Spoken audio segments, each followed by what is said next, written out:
Buenas para todos. Estamos aquí para la gloria del Señor en el marco del Ministerio de Vida TV, un ministerio que proclama la palabra de Dios a las naciones. Bienvenidos.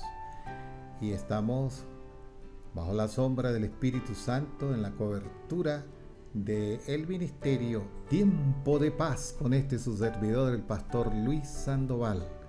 Bienvenidos.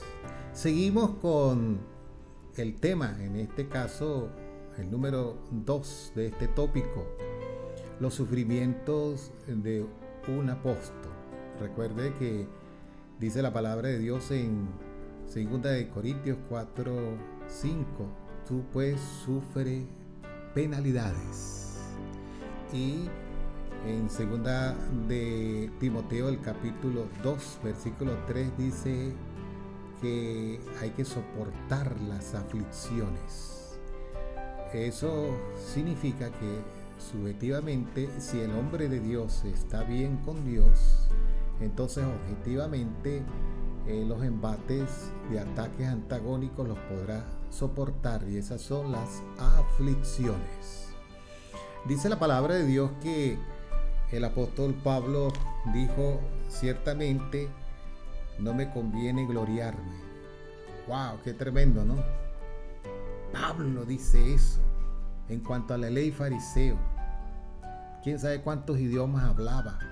El hebreo, el arameo, el griego. En cuanto a celo perseguidor de la iglesia, dice Filipenses. Y en cuanto a la obra estricta de la palabra, fariseo. Era un hombre sumamente correcto, pero llegó a decir estas palabras: todo lo puedo en Cristo, pero también todo lo tengo como basura por la excelencia del conocimiento del Señor Jesús. El que se gloría, gloríese en el Señor. Entonces él dice: me conviene no gloriarme, dice la palabra del Señor. En 2 de Corintios 12:7 dice: para que la grandeza de las revelaciones no me exaltasen demasiadamente, me fue dado un aguijón en la carne, un mensajero de Satanás que me abofetee para que no me enaltezca sobremanera. Y sigue diciendo el contexto. Dice el versículo 9, desde el versículo 8, respecto a lo cual 3 veces he rogado al Señor que me quite este aguijón. Wow, ¿quién que no tiene un aguijón no está queriendo decir que se lo quite el Señor?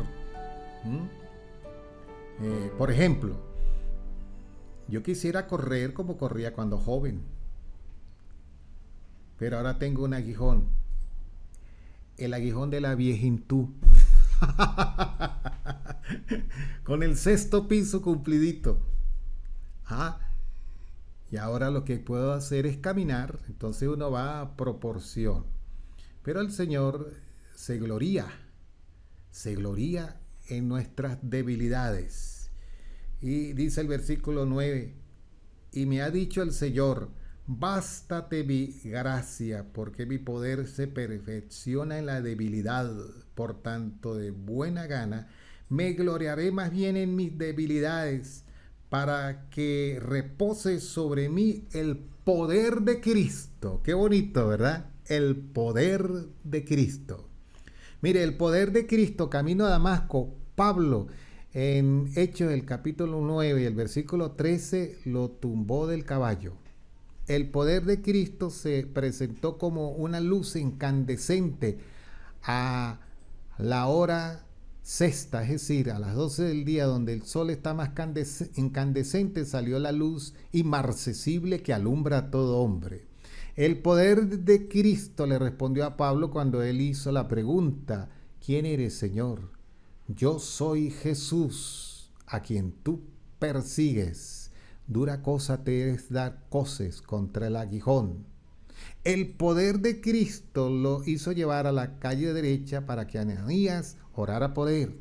El poder de Cristo lo hizo ayunar por 3 días para la preparación de un repunte, de un ministerio sano como un apóstol del Señor. Y el poder de Cristo hace que todo esto que está implícito en la palabra de Dios, en el marco de una gestión apostolar sana de el gran apóstol Pablo, a través de 21 epístolas que escribió, el gran célebre de los apóstoles, dice la palabra del Señor, que hoy también con nosotros el poder de Cristo se perfecciona en nuestras debilidades. ¿Cuántas veces no hemos llorado delante del Señor? Mire, les voy a contar algo. Yo tenía una perrita llamada Nikki. Nikki tenía un ministerio. Ella sacaba los chicles debajo de las bancas de la iglesia y traía los pedazos de chicle y yo los iba reuniendo en el altar y hicimos una pelota. Y un domingo yo le mostré a los hermanos la pelota de chicle del ministerio de Nikki, la perrita. Aquí hay una perrita que tiene un ministerio, le dije a toda la iglesia, saca el chicle debajo de las bancas que ustedes han puesto allí. Mírela, aquí está. Y las ovejas agachaban la cabeza, ¿no? Yo le dije, hasta los perros Dios los usa para la gloria de Dios, porque el poder se perfecciona en las debilidades. Total, esto suena chistoso y valga, es algo que es creativo para la parte humorística de lo que estamos explicando. Y dice que el poder de Dios se perfecciona en nuestras debilidades. Por eso el versículo 10 dice, 2 de Corintios 12, por lo cual, por amor a Cristo, me gozo en las debilidades. 1, en afrentas, en necesidades, en persecuciones, en angustias, porque cuando soy débil, entonces soy fuerte. Dijo el profeta Joel, el profeta menor, diga el débil, fuerte soy, sacad espadas de vuestras hoces y vamos en el nombre del Señor. La palabra del Señor es viva y eficaz y más cortante que toda espada de 2 filos. Así que sigamos cortando con la palabra del Señor. Eso sí, procura con diligencia presentarte a Dios como obrero que no tiene de qué avergonzarse, que usa bien, y la palabra griega es que traza bien la palabra del Señor. No podemos estar en el marco de una gestión ministerial disque apostolar de gente que no traza la palabra de Dios, sino lo que hablan son puros cuentos. Y la gente se cree los cuentos. No, es la palabra de Dios que se traza. Desde luego, una ilustración, un ejemplo es una cosa, pero solamente cuentos, no. La Biblia no es un cuento. La Biblia es la palabra de Dios que vive y permanece para siempre. Ahora, el maestro de maestros, el Señor Jesucristo, dice en Mateo capítulo 4, el versículo 23 así: y recorrió Jesús toda Galilea enseñando en las sinagogas de ellos y predicando el evangelio del reino y sanando toda enfermedad y toda dolencia en el pueblo. Y se difundió su fama por toda Siria y le trajeron todos los que tenían dolencias, los afligidos de diversas enfermedades, los atormentados, los endemoniados, los lunáticos, los paralíticos, y los sanó. Otras versiones dicen y los sanó a todos. Pero noten que se difundió su fama. El ministro también se le difunde su fama, o buena o mala. Algo que me parece muy contraproducente. Cuando de un ministro no se dice nada, significa que su fama es buena.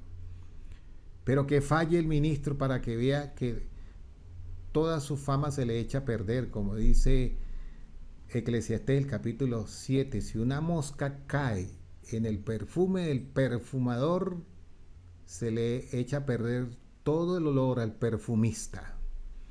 nosotros los ministros tenemos que cuidarnos muchísimo, ¿sí? A veces somos mal interpretados, a veces somos truaneros, es decir, decimos cosas con doble sentido. Dios nos guarde al respecto, ¿sí? En el marco de la euforia que corresponde a la parte humorística, porque también somos humanos. Un ministro se ríe, un ministro echa broma, un ministro echa sus chistes, pero que no sean verdes, ¿no? Sino sean blancos, blanquitos, sanos, en la aprobación de una higiene mental que está en el corazón, que hay limpieza para poder proporcionar la bendición. ¿Usted cree que el Señor Jesucristo allá sentado en las bodas de Canaán solamente se quedó con la boca cerrada? Aunque estaba observando, habló. Dice la palabra de Dios que si todas las cosas que el Señor hizo se hubieran escrito, no cabrían los libros en la tierra. ¡Wow! Tremendo, ¿verdad? Entonces también los ministros tenemos una vida activa pública, pero también tenemos una vida activa que es la vida privada, ¿sí? Por eso somos bendecidos, porque Dios nos llamó gente perfecta, gente que el Señor llamó es gente que somos de carne y hueso, que tenemos también un aspecto emocional, un aspecto social, un aspecto familiar. Pregúntenme cómo es el carácter del pastor Luis Sandoval, pero no me pregunten a mí, pregúntenle a mi esposa, pregúntenle a mis hijos. Allá es donde se prueba todo, ¿no? Como dijo la viejita cuando el pastor preguntó el versículo para usted, señora, como ella era la primera vez que venía para la iglesia, el pastor no sabía porque había mucha gente, dijo la viejita, en la casa somos unos y en la iglesia somos otros. Qué cosa, ¿verdad? Y así es, pero hemos sido llamados y nuestra fama crece. Y noten que el Señor Jesucristo dice que recorrió Jesús toda Galilea. El recorrido de un ministro es grandioso. Dice, recorría haciendo que enseñando en las sinagogas, es decir, en las iglesias de ellos, y predicando el evangelio del reino, y sanando toda enfermedad y toda dolencia en el pueblo. Tremendo, ¿no? Ahora, yo hago la pregunta, ¿dónde se desarrolló más el ministerio del maestro de maestros? ¿En la sinagoga, en la iglesia o afuera? ¿Acaso no fue afuera? Yo diría que más de un 80% el Señor Jesucristo gestionó su ministerio afuera. Por eso los ministros también tenemos que salirnos de la sinagoga. No es que no sea preponderante el templo, la iglesia, pero tenemos que salirnos, pararnos en una esquina, hacer obras de evangelista, ser personas servidoras, hacer una gestión social que impacte la comunidad, que bendiga al pueblo. Pero ni una cosa más ni una cosa menos, todo en un balance. Y dice que predicó el evangelio del reino. Noten que la oración universal del Señor Jesucristo fue: Padre nuestro que estás en los cielos, santificado sea tu nombre. Oiga, venga a nosotros tu reino, hágase, Señor, tu voluntad. Nosotros somos sujetos al Señor por la voluntad de Papá Dios. Miren lo que dice aquí el apóstol Pablo en 1 Corintios capítulo 15. Dice el versículo 7, después apareció a Jacobo, después a todos los apóstoles. Dígame, desde Jacobo a todos los apóstoles. Y al último de todos, como a un abortivo, me apareció a mí. ¿Cómo se denomina el apóstol Pablo en su calificativo hacia él mismo? Como un abortivo, imagínese eso. Porque yo soy el más pequeño de los apóstoles, que no soy digno de ser llamado apóstol, porque perseguía la iglesia de Dios. ¡Wow! Él tenía como ese cargo de conciencia. Lo que pasa es que el Señor lo sanó desde el punto de vista espiritual y emocional. Y después, como dijo Ananías, yo he oído que este persigue a la iglesia. El Señor le dijo, tranquilo Ananías, que yo le mostraré cuánto él tendrá que sufrir por mi causa. Hechos capítulo 16, el versículo 9. O viceversa. Hechos capítulo 9, versículo 16. Y dice, Primera de Corintios, el capítulo 15, versículo 10. Noten esto me llama mucho la atención. Pero por la gracia de Dios soy lo que soy. Mire, ¿qué somos nosotros sin la gracia de Dios? Perdónenme la palabra, somos unos desgraciados. Pero una persona con la gracia de Dios es una persona que, valga la redundancia, cae en gracia. Pero por la gracia de Dios soy lo que soy. Y su gracia no ha sido en vano para conmigo. Antes he trabajado más que todos los apóstoles, pero no yo, sino la gracia de Dios conmigo. Es la gracia del Señor. Termino con esto. Sansón era un hombre agraciado. Dios le dio la fuerza excomunal para vencer a los filisteos y proteger al pueblo, pero él abusó de esa gracia. Y ese ministro llegó como hombre llamado en el libro de los jueces, como juez de los tiempos, a ir a la parte apasional y cayó en las piernas de Dalila. Y eso le costó el ministerio. Que Dios nos guarde y nos ayude. Todos tenemos luchas. Todos tenemos luchas. Y usted sabe a lo que me refiero, ministro, pastor. Pero cuando nos humillamos delante del Señor, el Señor en su gracia, en su gloria, nos ayuda a poner nuestra mirada en el objeto que es Cristo. Puesto los ojos en Jesús, el autor y consumador de la fe, el cual por el gozo puesto delante de él sufrió lo oprobio. Y nosotros dice que corramos la carrera porque tenemos una gran nube de testigos por delante. Hebreos capítulo 12, el versículo 1 al 2. Porque todavía no hemos sufrido hasta la sangre. El ministerio Vida TV, en el marco de los sufrimientos de un apóstol, en el marco de los ministros del Señor y en el marco de este ministerio, Tiempo de Paz con el pastor Luis Sandoval, ha hablado para todos y cada uno de ustedes. Espero que este mensaje, el estudio de la palabra de Dios, haya sido de bendición. Que la gracia del Señor Jesucristo, el amor de Dios y la comunión del Espíritu Santo sea con todos nosotros. Nos volveremos a encontrar por su canal Vida TV. El Señor me los bendiga grandemente.